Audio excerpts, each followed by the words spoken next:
Assalamualaikum warahmatullahi wabarakatuh. Hai saudara, ketemu lagi ya dengan saya, saudara-saudaraku dari Sabang sampai Merauke dan dari seluruh dunia, ketemu lagi ya dengan saya. Saya tetap akan membahas sejarah yang absah para nabi dan para rasul, supaya kita tidak gagal paham dalam menanggapi sejarah para nabi dan para rasul. Karena apa kita harus tahu? Karena para nabi dan para rasul itu manusia, keturunan manusia, yaitu keturunan Adam dan Hawa.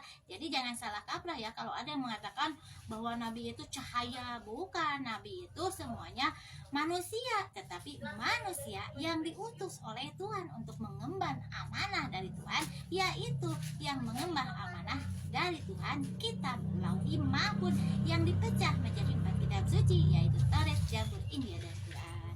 Nah, sekarang saya akan membahas tentang sejarah Nabi Sulaiman. Kita harus tahu ya, kita harus tahu bahwa Nabi Sulaiman itu putra dari Raja Daud atau Nabi Daud ya. Jadi Nabi Daud itu seorang raja yang gagah perkasa yang merajai kerajaan Yunani kuno atau Persia.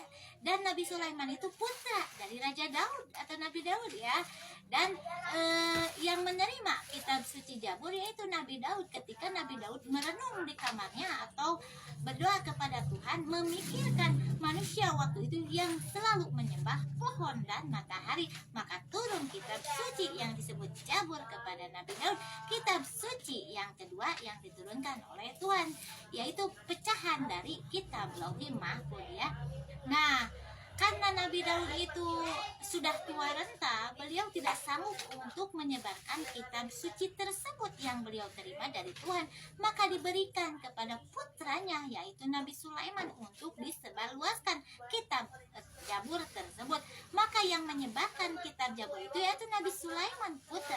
Jadi yang menerima kitab suci Nabi Daud, yang menyebarkannya putranya yaitu Nabi Sulaiman. Dan Nabi Sulaiman pun menyebarkan kitab Zabur tersebut kepada manusia waktu itu yang selalu menyembah pohon dan matahari, termasuk Ratu Bilqis ya, seorang ratu yang mempunyai kerajaan. Dia selalu menyembah pohon dan matahari, dan akhirnya Nabi Sulaiman memberikan kitab-kitab Zabur tersebut untuk menginsafi Ratu Bilqis tersebut supaya insaf dan kembali ke jalan Tuhan. Dan akhirnya Ratu Bilqis pun tertarik dengan kitab Nabi Sulaiman dan akhirnya mengikuti ajaran Nabi Sulaiman sampai mereka menikah ya, sampai Ratu Bilqis itu dijadikan istri oleh Nabi Sulaiman, dan mereka berdua berjuang untuk menyebarkan ilmu dari Tuhan yang diterima dari ayah Nabi Sulaiman yaitu Nabi Daud. Dan beliau menyebarkan kitab Zabur tersebut dan menetapnya di negeri Kayangan atau Cina ya. Jadi kita harus tahu Nabi Sulaiman itu yang membangun Baitul Maqdis menjadi Masjidil Aqsa ya, sebagai wahyu dari Tuhan, dan beliau yang menyebarkan kitab yang diterima oleh ayahnya yaitu kitab Zabur yang kepecahan dari kitab Lauhi Mahfuz, dan beliau menyebarkannya sampai waktu itu banyak manusia yang ikut ajaran Nabi Sulaiman. Jadi Nabi Sulaiman itu penyebar kitab Zabur yang diterima oleh ayahnya.